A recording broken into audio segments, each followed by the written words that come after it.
Bonjour. Le moteur 2 litres de base de la série 3 ZRFE est équipé d'un système de déphasage double, à l'admission et à l'échappement. Les embrayages à régulateur de phase durent 150 000 km et la chaîne de distribution 250 000 km. Cependant, les modèles antérieurs au restylage présentaient des problèmes avec le système valvématique qui modifie la hauteur de levée des soupapes d'admission. L'actionneur pouvait tomber en panne après 50 000 km, mais les Rafiki de 2015 et des années suivantes sont exempts de ce problème. Le moteur craint la surchauffe, généralement due à un antigel non remplacé depuis longtemps et à un radiateur bouché. Une vidange est donc recommandée tous les 10 000 km, voire plus souvent. Un rinçage régulier du papillon des gaz est également nécessaire, car il risque de se couvrir de dépôts, ce qui peut entraîner un fonctionnement irrégulier et des démarrages difficiles. Le système VVTZ nécessite une sélection plus rigoureuse de l'huile moteur. Une huile trop épaisse peut entraîner des problèmes avec la courroie de distribution. La classe de viscosité recommandée est 0W30. De nombreuses Toyota Essence présentent des fuites au niveau de la pompe à liquide de refroidissement. Le RAV4 ne fait pas exception quel que soit le moteur. Cependant, le cliquetis d'un embrayage de déphasage usé sur l'arbre à cam d'admission ne concerne que les versions 2 litres.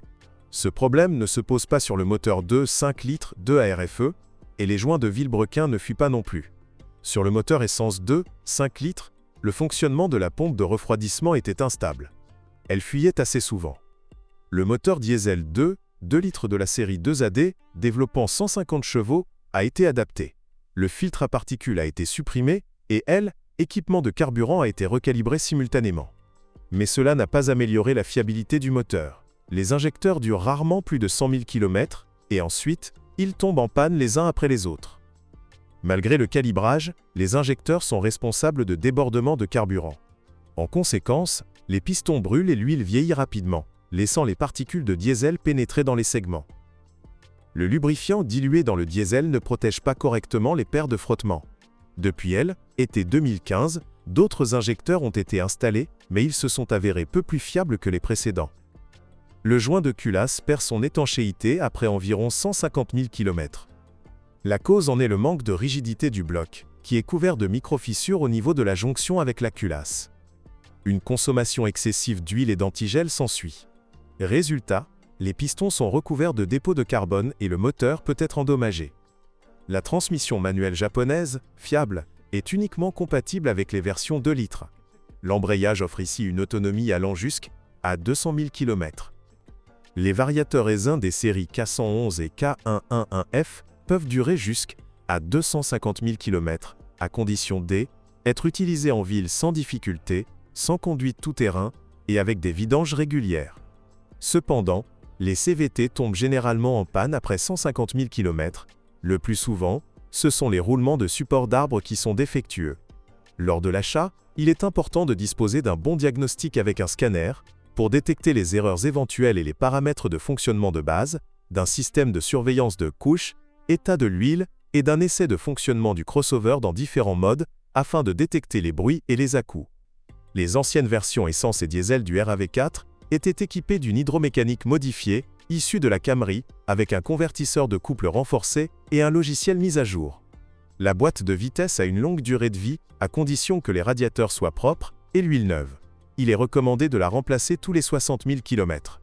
Les versions essence étaient équipées de la boîte automatique U760F et les versions diesel de la boîte U660F. Ce dernier est un peu plus exigeant. Ses paliers planétaires avant sont peu fiables et un craquement peut apparaître vers 150 000 km. Si vous l'ignorez, vous risquez de perdre la boîte de vitesse. Transmission intégrale, embrayage faible et boîte de vitesse angulaire. Sur tous les Rafik, la partie filetée de la jambe de force arrière dépasse considérablement vers le bas et peut se tordre en tout terrain. De plus, le pot d'échappement est trop bas sur les versions 2 5 litres. Si vous roulez sur asphalte, bloquez l'embrayage à l'avance. Sinon, le véhicule surchauffera inévitablement en cas de patinage. De plus, l'embrayage a un roulement d'arbre faible qui se trahit généralement par un bourdonnement fort et intrusif de trolleybus. Coûteux. Il existe une alternative. Nous déterminons le type d'unité grâce au code VIN, puis nous recherchons un roulement adapté sur un forum spécialisé à l'aide du tableau récapitulatif. Après 100 000 km, la boîte de vitesse angulaire peut commencer à fuir par le carter arrière, là où sort la transmission droite. Une inspection régulière par le dessous permettra d'éviter une fuite importante et les réparations, si nécessaire, sont simples et peu coûteuses. Le RAV4, quelle que soit sa version, sera assez robuste, mais son châssis dispose d'une excellente autonomie, jusqu'à 150 000 km. La seule défaillance prématurée concerne les bagues de stabilisation avant, et il n'existe pas de solution miracle, il suffit d'en acheter de nouvelles.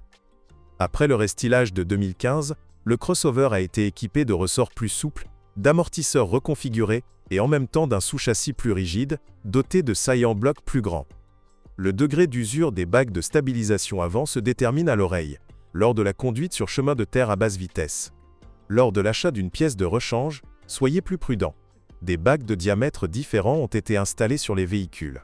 Même les fournisseurs peuvent être déroutés. Les plaquettes et les disques de frein du RAV4 ne durent pas longtemps, quel que soit leur fabricant.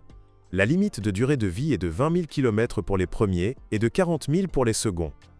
Le rack commence à cogner à 150 000 km. Toutes les voitures de cette génération peuvent commencer à trembler au niveau du capot. Avec le temps, le joint entre le cadre du capot et le panneau extérieur s'assèche. La solution consiste à retirer le revêtement insonorisant et à l'enduire généreusement d'un mastic de construction ordinaire.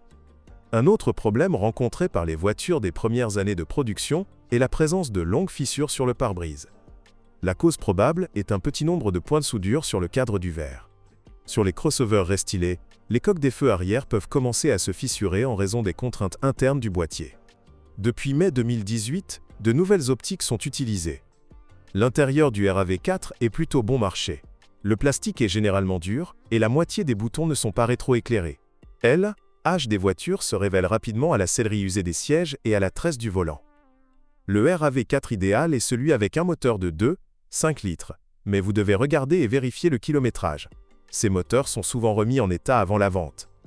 Sinon, l'intérieur simple, la suspension moins qu'idéale et les éventuels problèmes de transmission CVT sont largement compensés par la fiabilité de la voiture. Pas de campagne de rappel massive, pas de maladie infantile, pas de moteur turbo-jetable, pas de transmission présélective en fin de vie, ni de suspension défectueuse. Mais si vous voulez vous amuser, vous pouvez opter pour un diesel. Vous ne vous ennuierez certainement pas. Si vous connaissez d'autres pannes ou dysfonctionnements, n'hésitez pas à nous en faire part dans les commentaires. Votre avis pourra aider d'autres personnes à choisir une voiture d'occasion. Bonjour les amis. Vous cherchez une voiture d'occasion? Vous devez prêter attention au site web carm.pro. Carm.pro est grand catalogue de voitures, moteurs, boîtes de vitesse. Et le meilleur, c'est que vous pouvez trouver des informations sur les pannes de n'importe quelle pièce. Complètement gratuit. Allez sur le site web carm.pro et découvrez tous les éventuels points faibles des voitures d'occasion.